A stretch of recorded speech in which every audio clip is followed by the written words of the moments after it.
Yeah, we out here. What's up, everybody? Welcome back. Hey, man, where do I begin this week? Chicago's over with, and SVG dominated every single race that was in Chicago this past week, as he has done for most of his career. So that's definitely going to be one of the hot topics that we'll talk about in a few minutes. But before we do, I just wanted to get this off my chest. Feels weird.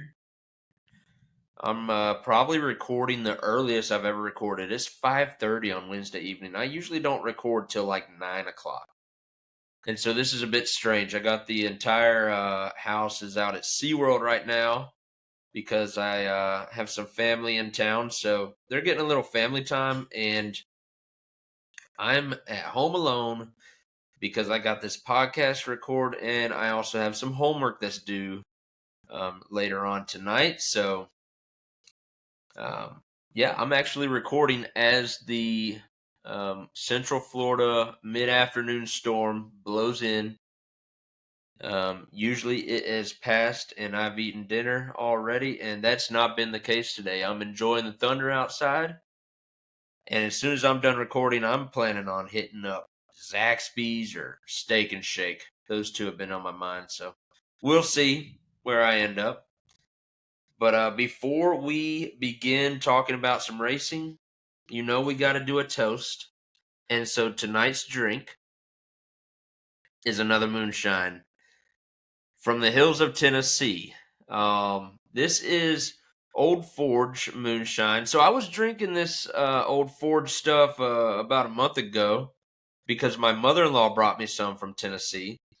And at that time, I was having their cherry and their oatmeal cookie. Well, I've gone through that. And since then, my cousin actually went up to Tennessee, and I said, hey, I need to try a new flavor. So tonight, we are having, for the first time from Old Forge, we are going to have their 60 proof Banana Fosters. And I'm looking forward to it because I love everything banana. I'm a sucker for banana flavor and banana scent. But I guess we got to make a toast, right? We've gotten kind of in the tradition of making a toast to somebody or something. So, look, I got a lot on my plate, a lot on my mind right now, and coming up this Friday, I'm going to have a tooth pulled. And I'm not one to be big about going to the dentist. I hate the dentist. It's been years since I've done it, but I got a tooth back here that's causing me some headaches, and it's time to get it out of my mouth. And those toothaches and headaches should go away. I'm looking forward to that life after the tooth pull on Friday. So, hey, this is going to go out to the dentist and dental assistant, whatever. I don't know much about those offices, but this episode and this drink is for you. That is so good. Woo, baby. That is delicious and dangerous. Gotta be dangerous. I think it is. All right, let's go ahead and start talking some racing. Beginning with the hottest topic, SVG. No, I have to say his initials because I know I'm going to mess up his name one of these times. But let me go ahead and say it to get this episode started. Shane Van Gisbergen. At least that's how I'm going to say it. But yeah, SVG dominates again. I didn't take down a whole lot of notes with my talking points like I usually do. I always like to make sure I point out certain things.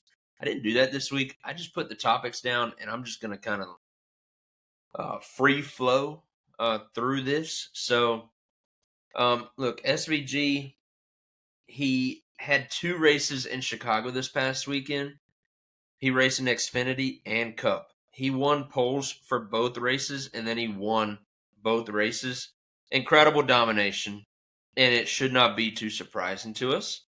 I think he's raced five total races in the Chicago Street Course. NASCAR has had six races at the Chicago Street Course, and he's won four. Okay, so he's won four out of the six. But if you only count the ones that he's raced in, he's won 4 out of the 5. It's pretty incredible what he's doing on that street course. This was his third career win. All 3 wins have been on road courses. So 2 here at Chicago, and then a little less than a month ago he won Mexico City. So he's quite the road course ringer. And there's been a lot of talk this week amongst NASCAR experts, just talking about like, is he the best road course racer we've ever seen? And so I want to throw in my 2 cents. And my 2 cents are that he's not there yet, but I'm pretty sure he's well on his way to being the best road course racer we've ever seen. Um, you know, coming up this week, he's going to be racing Sonoma, another road course. If he wins this race in Sonoma, that's going to give him 3 wins on the season, which will tie him for the most in the Cup Series. That would be incredible. Let's think back to about a little over a month ago when they determined the seeding for this in-season challenge. They only took the top 32 in the point standings. And I forget what race it was a cutoff. I think maybe the Coke 600. But whatever that cutoff race was, SVG was 33rd in the points and left out of the in-season challenge. That's how great he is on road courses, because ever since then, he has flown up the point standings. He has secured himself a playoff spot. He already has 10 playoff points, and coming up this week, he could add some more playoff points to that if he wins again, and all of a sudden could be leading the playoff standings. Sounds like NASCAR has an issue. And that's something NASCAR will have to figure out. I know we do probably 5 or 6 road course races a year is what we're doing. I personally think the sweet spot would probably be 4 road course races a year. Obviously that's debatable, but Trackhouse is doing exactly what they should, cheating the system, and they're getting a playoff driver every year if they have SVG under contract as a full-time driver, because he's going to win at least one road course race, which is all you need to make the playoffs. There's a great chance he's going to win multiple road course races. And so right now, he's on a heater, and it probably isn't going to end in Sonoma. Or if he doesn't win the race, he'll be pretty darn close to the front. I don't think he's had a bad run at a road course yet. And in the meantime, he's getting better at ovals. I know that that's not really something that we've looked at, but statistically, he started the season off rough. He was averaging like a 30th place finish to begin the year. I think it was the first 9 races. And in the last 8 or so races, his average finish is up to like 22nd. So that is slowly improving. He is progressing as a driver, which you kind of expect. A guy his age, he's been doing it long enough, he can figure it out. And that's what he's doing.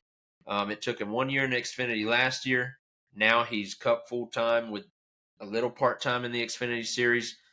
So, that's going to help him this week at Sonoma. He's going to get his toes wet before many of the other Cup drivers do.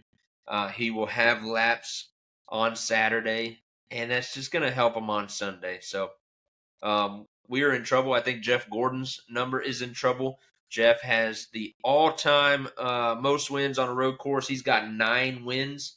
Jeff only did that on 2 different tracks because they were only racing 2 road course races a year.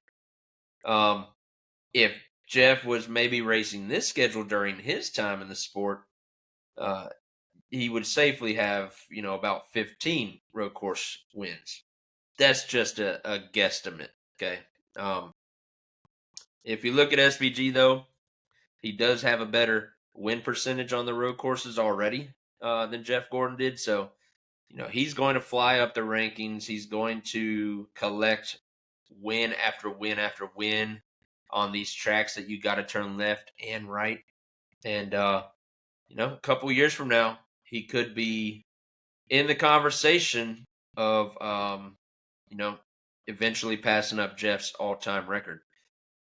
So, we will continue to watch SVG and his progression because the last thing I want to say about him is even though in the next gen car we've seen all of the drivers get much better year after year, the more that they race this car and they race at different tracks, they get better and better. We've seen the road course racing uh, from the driver's perspective, they've been getting a lot better than they used to be. They're putting more emphasis in their preparation and then their execution, and you can see that in a lot of their results.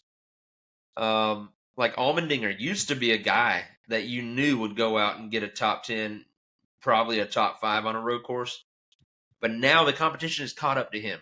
However, the competition is not catching up to SVG, and he's only getting better. He's only getting stronger. Um, in Mexico City, he won by like 15 seconds or something like that, like insane. And then this past week, 2 poles, 2 wins. He's dominating. He's not letting up, and he's making it look easy. He's doing it very smoothly. He's world class, and the competition might be getting a lot better amongst each other, but SVG's just skyrocketing much further than everyone else, in my opinion. Okay, I could be wrong about that, but that's the way it seems to me. I've watched a lot of NASCAR in my life, and yeah, he's pretty darn good at going left and right. Next topic I want to talk about involves one of our Hendrick drivers, Alex Bowman and Bubba Wallace. This is a rivalry renewed. We've seen them have beef over the years, a lot of run ins, going back to when Bubba was in the 43 and Bowman was in the 88. So here they are in different car numbers. They're still beefing with each other on the track. And this past week, the scenario was both of them were paired up against each other in the in season bracket.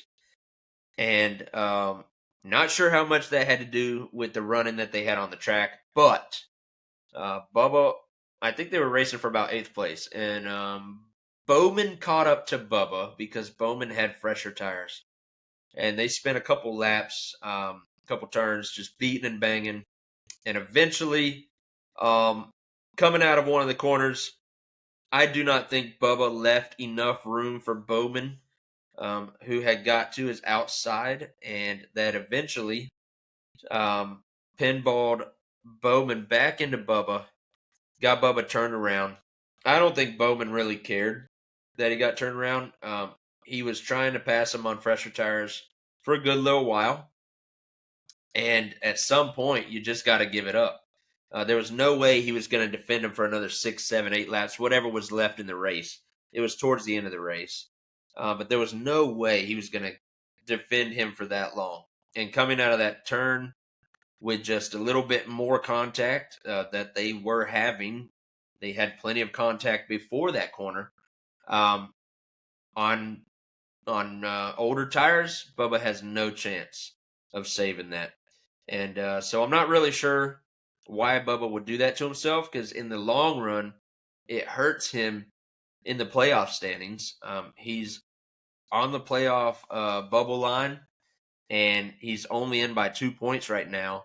So he had a chance to create a much bigger buffer, and did not take advantage. And that is a detriment to Bubba, who Denny Hamlin said that team has a lot of speed, but they don't execute. And I would agree. I think it's a Bubba Wallace issue, and we'll see what happens. I think that there's a lot more for that 23 car if you put maybe another driver in it, and I feel like that was showcased this week when Bubba just didn't know how to get out of Bowman's way. You clearly have to let him go. As much as he's bumping you and you're bumping him back, one of y'all is going to get turned, and it's probably going to be the guy on the older tires most of the time. So, no, we'll continue to watch that. We saw Suarez; he's out at Trackhouse. That means silly season has began, and I'm not saying that Bubba's going to be out at 23-11. but they have drivers that are waiting to come in. Corey Heim. Um, there's going to be shuffling around. Always happens during silly season.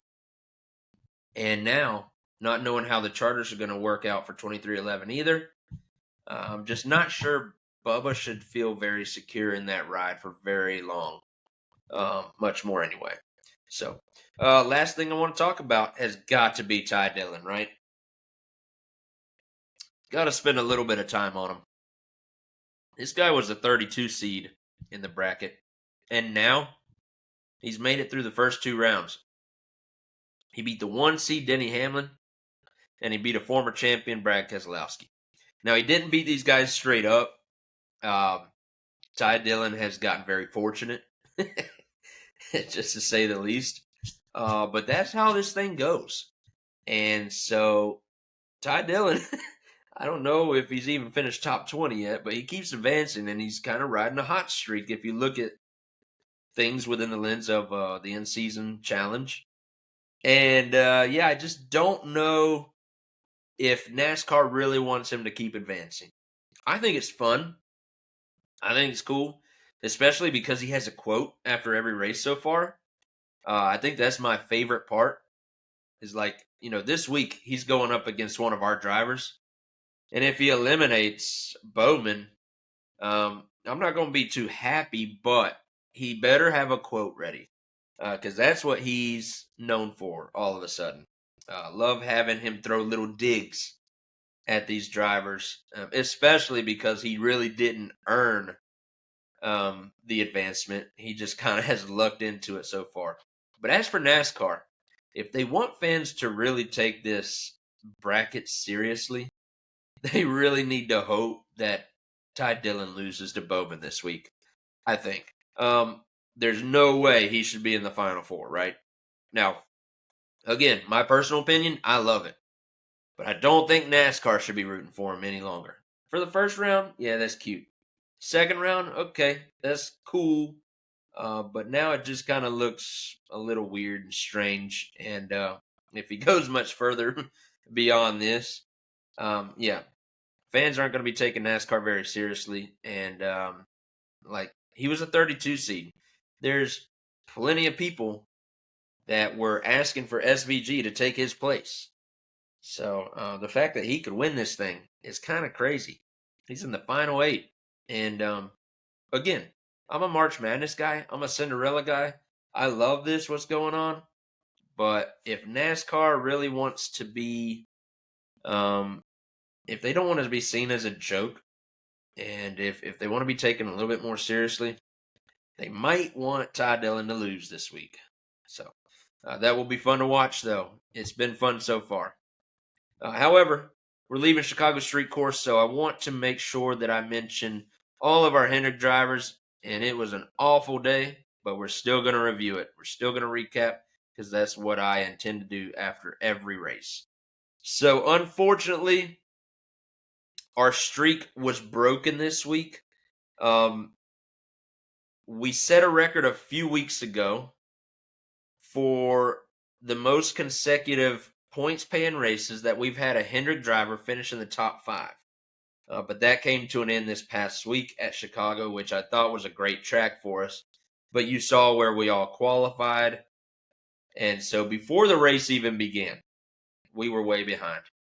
And so that is not good. But we did set that record. However, it has stopped. We'll try to set a new record. But right now, our record is 26 straight points paying races of having a Hendrick driver finish in the top 5. Sadly, that has come to an end. And we will start anew. All right. But let me tell you how they did individually, starting with our best finisher, Alex Bowman. He started 11th and then he finished 8th. He scored a few stage points in stage 2, but the run-in with Bubba actually held him up a little bit.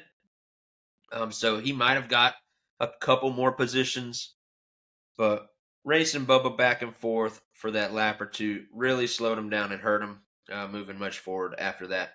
However, he did advance in the in-season challenge. He's our last Hendrick driver remaining. He was the one to eliminate Bubba this past week. So we will talk about the in-season challenge a little bit more later in this episode. Next, we had Kyle Larson. He started 14th, and then he finished 13th, and he didn't score any stage points. Wasn't a Larson kind of day, and it hasn't been a Larson kind of summer ever since Indy, ever since he won at Kansas. That team's just been off, and Larson himself has been off, and this was just another case of that. So I would imagine this is a good week coming up where they can rebound and start to turn things around. But right now, it's just kind of doom and gloom for Larson. There's just nothing there. Chase Elliott, he started 39th and then finished 16th. He scored a couple stage points in stage 2, but he was eliminated from the bracket by John Hunter Nemechek, and that was by 1 spot. In fact, the race ended under caution, and I'm pretty sure that they were side by side when that caution came out. So I'm not sure what scoring loop they used, but it could have been a very photo finish-esque kind of finish for those two drivers. But regardless, Nemechek 1 spot better than Chase, so Chase is gone from the bracket. His weekend started bad, having damage in practice, hitting the wall. But he did get his 19th consecutive top 20 finish to start the season. So that actually ties his career best, which happened last year. So this coming week at Sonoma, if Chase can finish top 20, that will make it 20 races to begin this season. And that will be his longest streak of his career. He's chasing 29, which his dad did back in 1988. All right. And then, of course, William Byron. And it's just not fun to talk about Willie B right now. The summer slump is in full effect. He started 38th, and then he finished 40th. And I'm not sure he ran a full lap.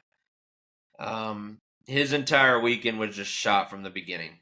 I don't know how to hit the reset button, but they have to hit the reset button. It's pretty bad right now. You can kind of count on something going wrong. When they're on track, they're fast. But they couldn't even get the car on track this week, hardly so. Really rough week for the 24 crew, and hope things turn around very soon. So we must look at the current standings, the driver standings, okay? William Byron has had a comfortable lead all year long until now. Things have gotten a little bit too close for comfort if you are William Byron.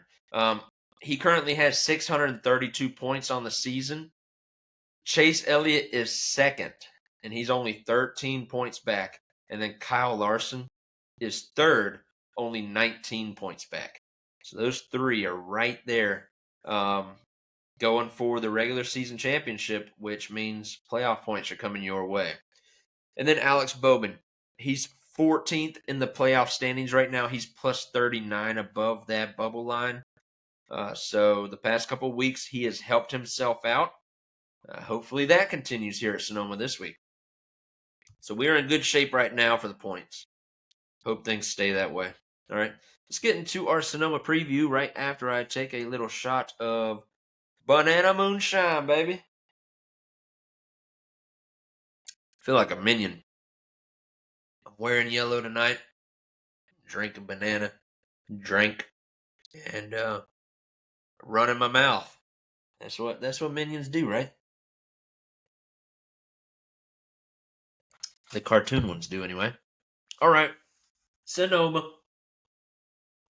Hey, Hendrick has had a car in 35 races at Sonoma. By the way, this is another road course race. If you couldn't figure that out by me talking about SVG like I did earlier, yeah, we have another road course race here. 35 races, though, that Hendrick has had a car race at Sonoma. In those 35 races, we've got 8 wins, which is the most, 10 poles, which is the most, 36 top 5s, which is the most, 63 top 10s, which is the most, and 830 laps led, which is the most out of all organizations to have raced at Sonoma. So we are very good at this track. Probably just jinx the hell out of us, though. All right, so Kyle Larson, he has 10 starts at this track. He's got 2 wins, 4 poles, 2 top 5s, 4 top 10s. He's led 113 laps, and his average finish is 13th. This is a good Larson track. Like I said, Sonoma would be a great place for Larson to get things back on track. California kid, right? Chase Elliott has 8 starts at Sonoma. He's got no wins and no poles. He's got 4 top 5s and 6 top 10s. He's led 52 laps, and his average finish is 11.1. This cat's good on road courses.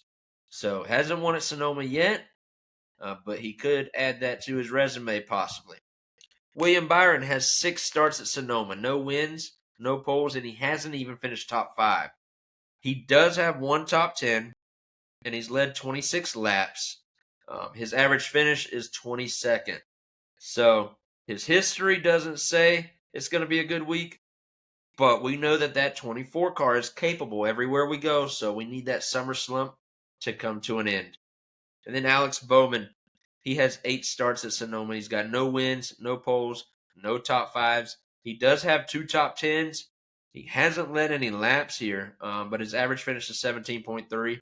And I really like the road course program for that 48 car right now. So I think he's a little bit of a dark horse this week. Speaking of dark horse, let's talk betting lines. Okay, I was looking at the Hard Rock app probably 30 minutes before I started recording. And a lot of this is to be expected.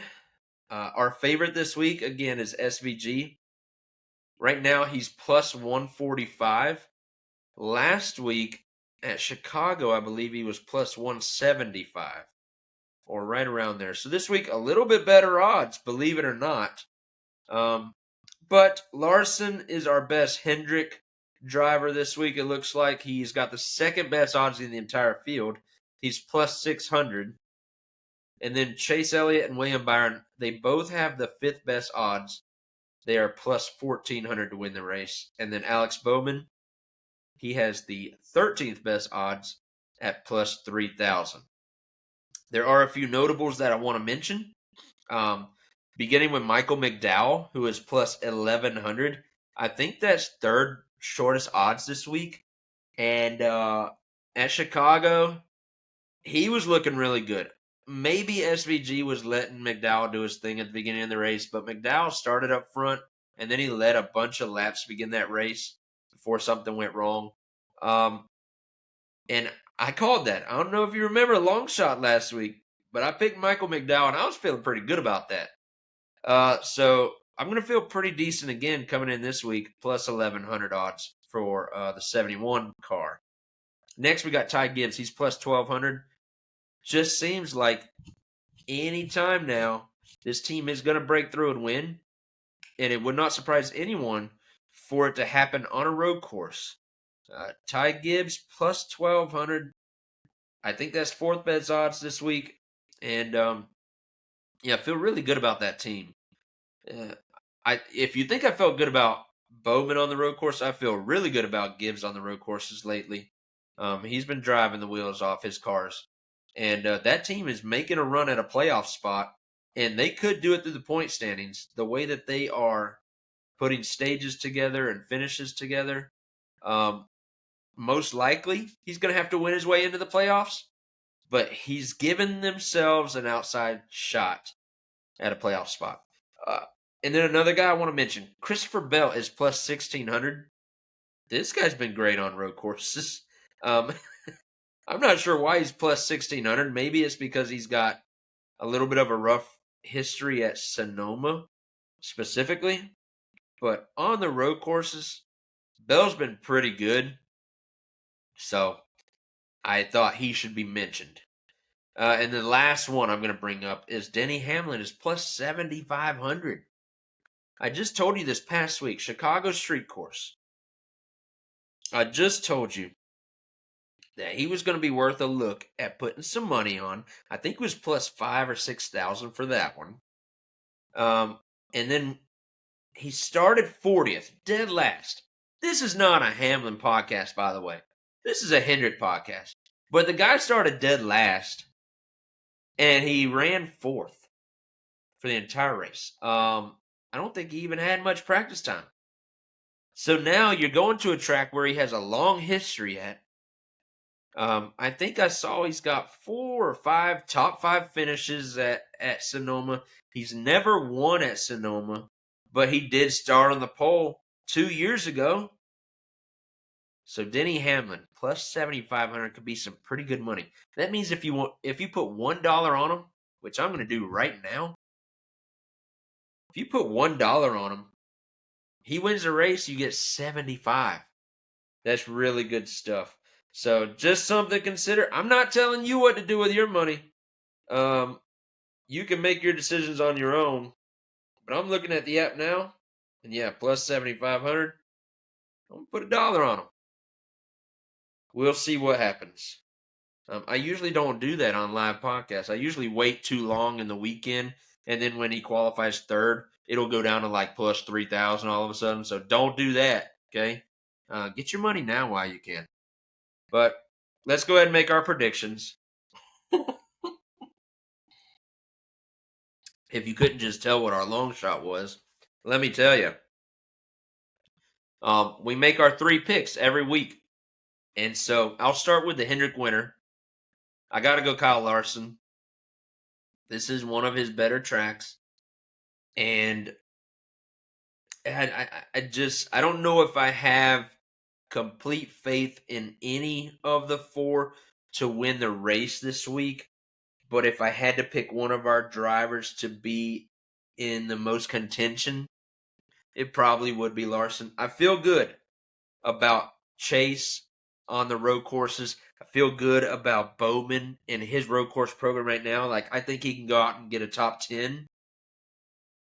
But as for getting a win and contending with SVG and contending with Ty Gibbs and McDowell and Reddick, I think Larson is up there.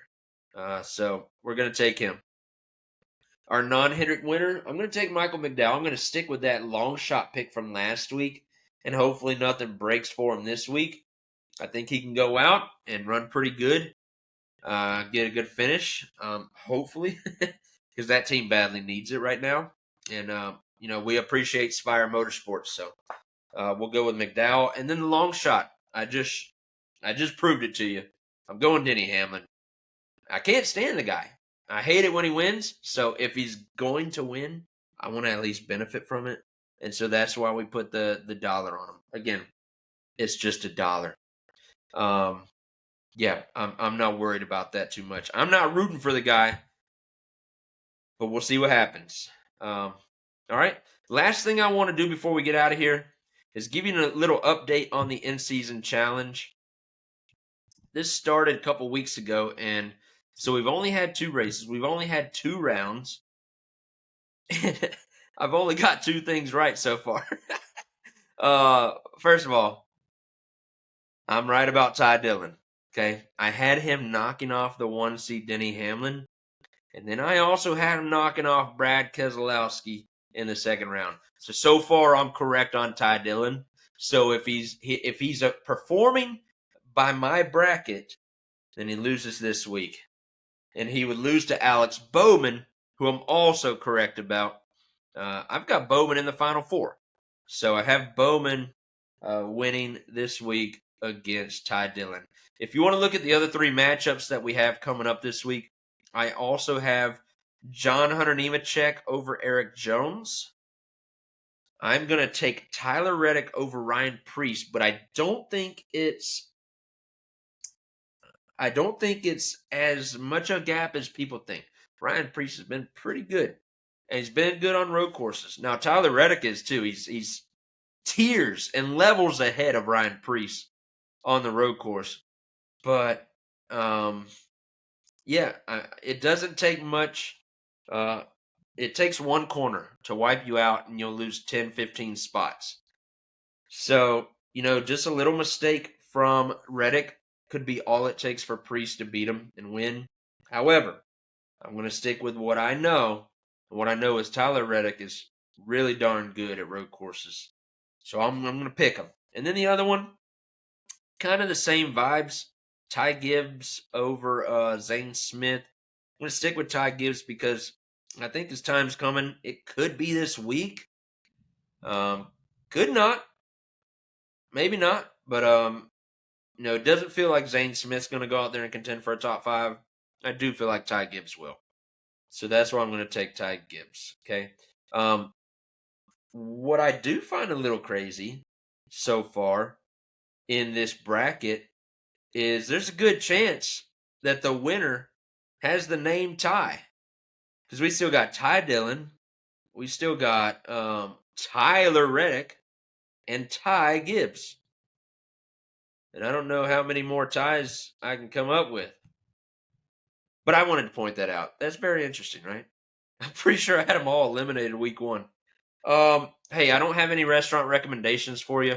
I've never been to California. I would love to visit, but I've heard that if you go to Sonoma, you better drink some wine. So drink some wine for me. I do love to have a glass of wine every now and then.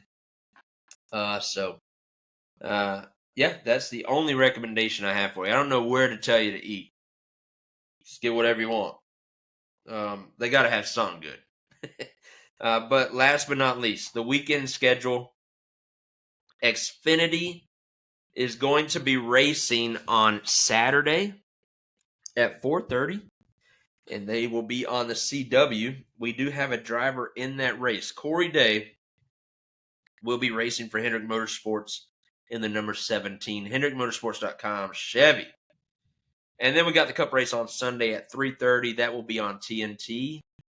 And that's all the racing action from Sonoma this week.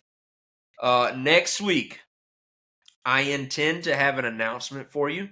I want to make sure that I announce it on the podcast first before I put it out on social media. So I do want you to listen next week.